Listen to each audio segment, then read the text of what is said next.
مبشر جاوید گل اور مسز رحیلہ کا آپ کو بہت بہت سلام۔ آپ ہر روز کی طرح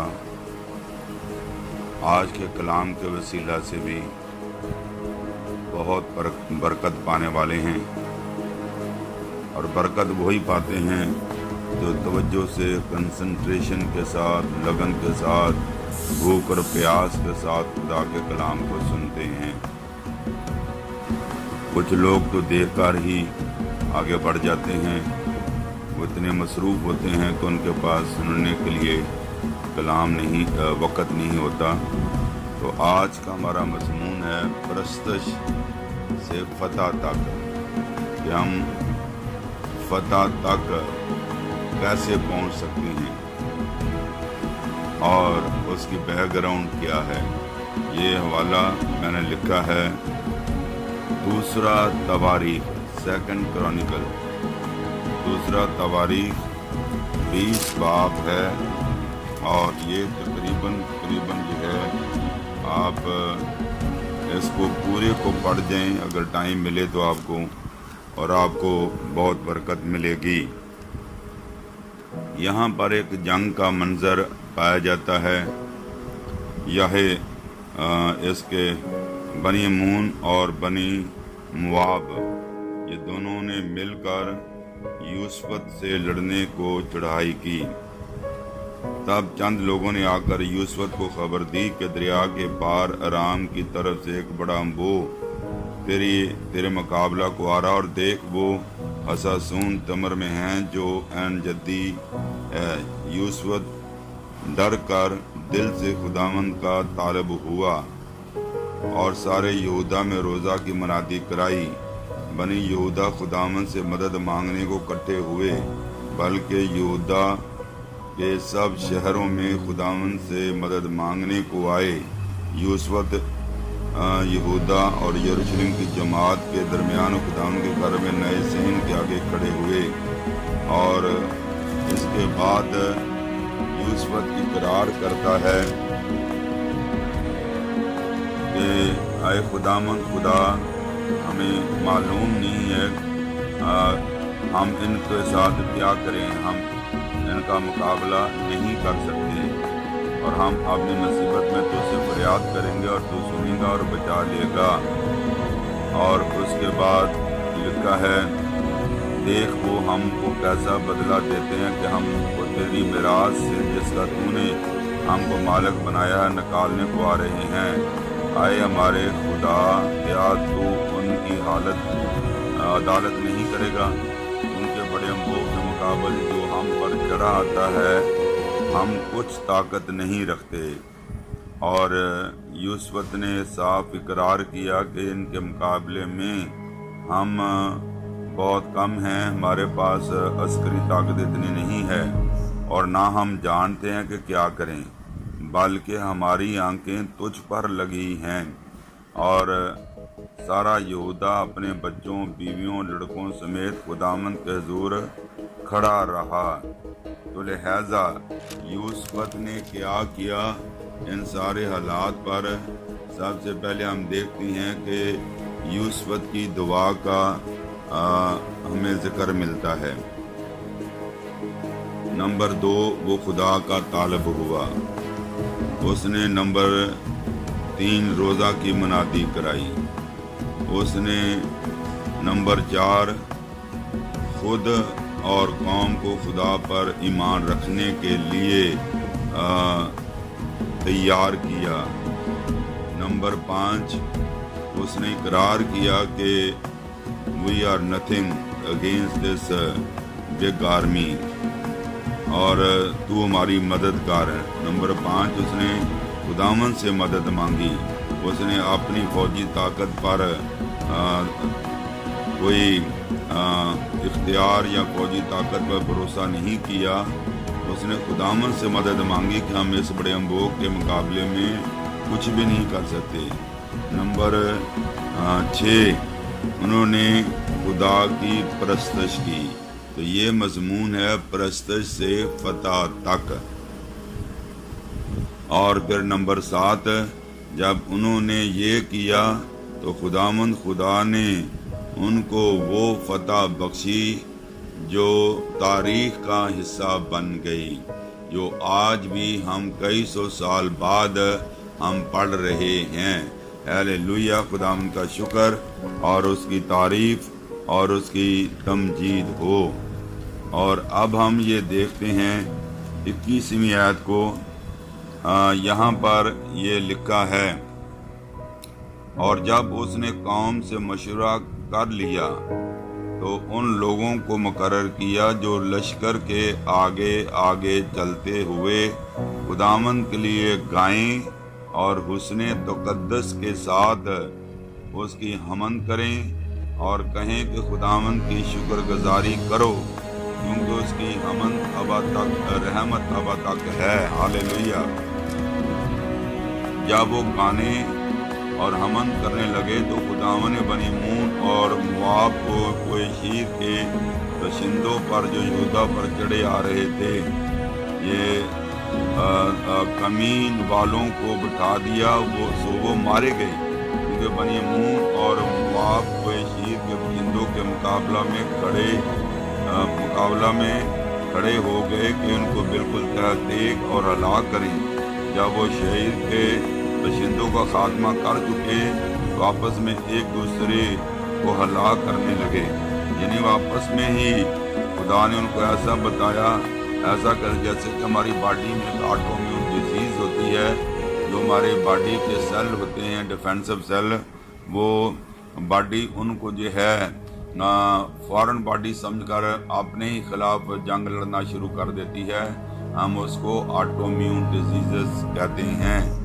اور اسی طرح یہاں پر بھی ایک آٹومیون ڈیزیز ہے، یہ اپنے ہی لوگوں کو یہ دشمن سمجھنے لگے اور ان کو انہوں نے مار دیا۔ وہ صرف خدا کی پرستش کرتے رہے، انہوں نے اور کچھ نہیں کیا۔ اور 14ویں آیت میں لکھا، تب جماعت کے بیچ جزیل بن زکریہ بن بنایا، یعنی ایل بن متنیہ، ایک لاوی جو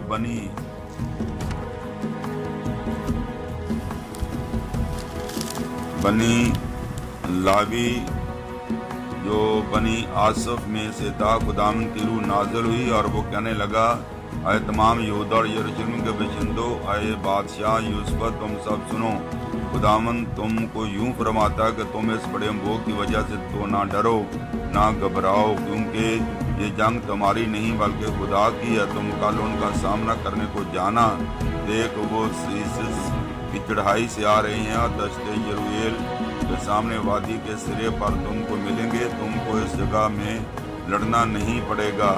اے یہودا یروشلم، تم قطار باندھ کر چپ چاپ کھڑے رہنا اور خداوند کی نجات جو تمہارے ساتھ ہے دیکھنا، خوف نہ کرنا اور نہ ہراساں ہونا، کل ان کے مقابلہ کو نکلنا، کیونکہ خداوند تمہارے ساتھ ہے۔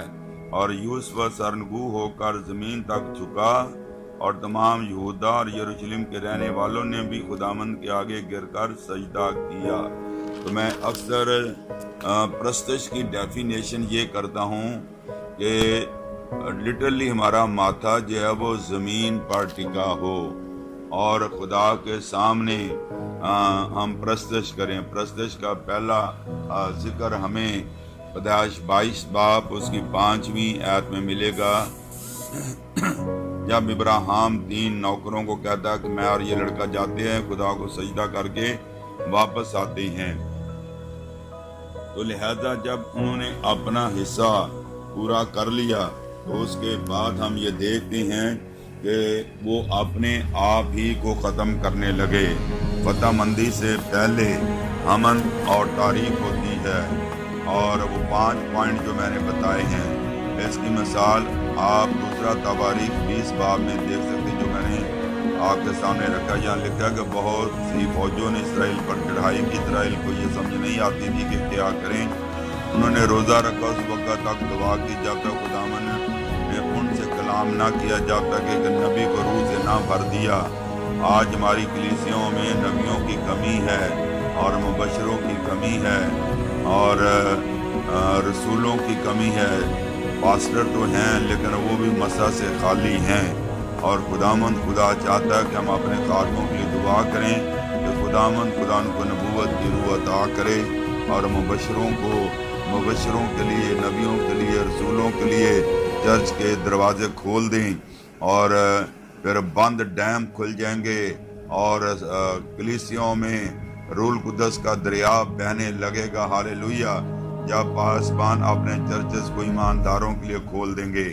کیا آپ جانتے ہیں کہ اس کلام کے جواب میں انہوں نے کیا کیا؟ انہوں نے حمد اور تعریف کی کے لیے ایک کوائر تشکیل دی، پرستش کرنے والے مقرر کیے، فوج کے آگے آگے چلے. اور کلام ہمیں بتاتا ہے کہ جب اس کوائر نے پرستش شروع کی تو خدا نے بنی امون اور بنی مواب اور کوہ شعیر کے باشندوں پر جو یہودا پر چڑھے آ رہے تھے زمین والوں کو بٹھایا اور جنگ زوروں پر لڑی گئی اور وہ ان کے ساتھ مارے گئے.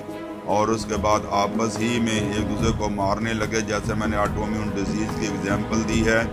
جب جنگ ختم ہوئی تو ایک بھی اسرائیلی ہلاک نہ ہوا. پریز گاڈ جاہو برے کی، کیونکہ یہ نبی نے کہا تھا. نبی جو کہتے ہیں وہ پورا ہوتا، خدا کے خادم جو کہتے ہیں وہ پورا ہوتا. جب آپ اور میں نئے سرے سے پیدا ہوئے ہیں، جو ہم بولتے ہیں تو خدا اس کو پورا کرتا ہے. آپ بھی اتنے ہی اہم ہیں جتنے کہ خدا کے خادم.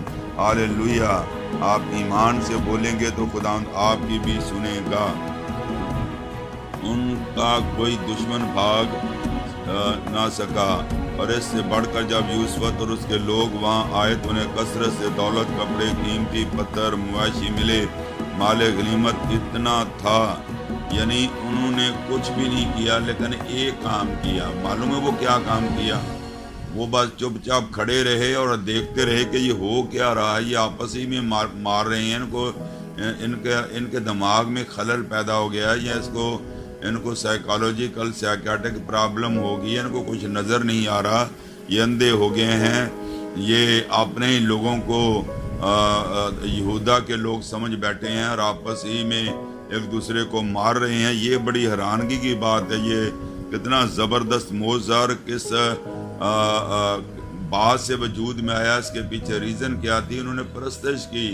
پرستش کا مطلب ہے کہ ہم خدا کی وڈیائی کریں اور جس میں ہم نے کچھ مانگنا نہیں، اس کے حسن تقدس کے مطابق، خدا ہونے کے مطابق اس کے ناموں کی گردان کرنی ہے.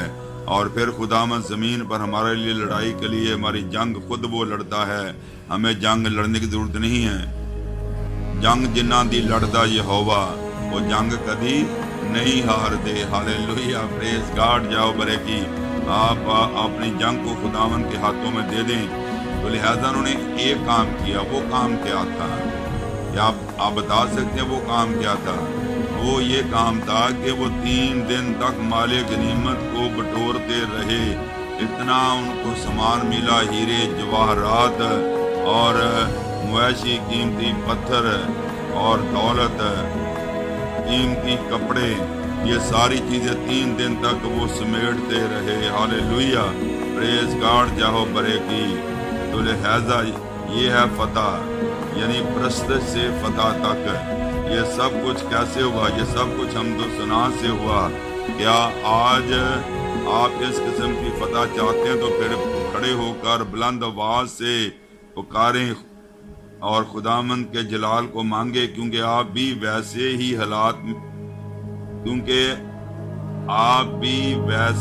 حالات ہیں جیسے اس وقت اسرائیلی تھے. یعنی آج بھی دنیا کے حالات، میرے اور آپ کے حالات ایسے ہی ہیں. آپ کے خلاف ایک فوج تیار ہے، لیکن یسوع نے اسے پہلے ہی سے شکست دے دی. یسوع نے یہ جنگ آپ کے لیے اس دن فتح کی جب وہ مردوں میں سے جی اٹھے. ہالےلویا. زور سے بولیں ہالےلویا. اب آپ نے صرف اس پر بھروسہ رکھنا ہے اور اس کی پرستش کرنی ہے اور جنگ جیتی جائے گی. ہالےلویا. آپ نے کچھ بھی نہیں کرنا، آپ نے صرف خدا کی پرستش کرنی ہے، جس میں خدا کے صرف ناموں کی گردان کی جائے. ہالےلویا. خدا ان کا شکر، اس کی تعریف کے لفظ سے شروع کریں. ایک بار آپ اپنے دشمن کے سامنے یہ حمد و تعریف کریں گے تو اسے معلوم ہو جائے گا کہ ہمارا واسطہ معمولی آدمیوں سے واسطہ نہیں پڑا.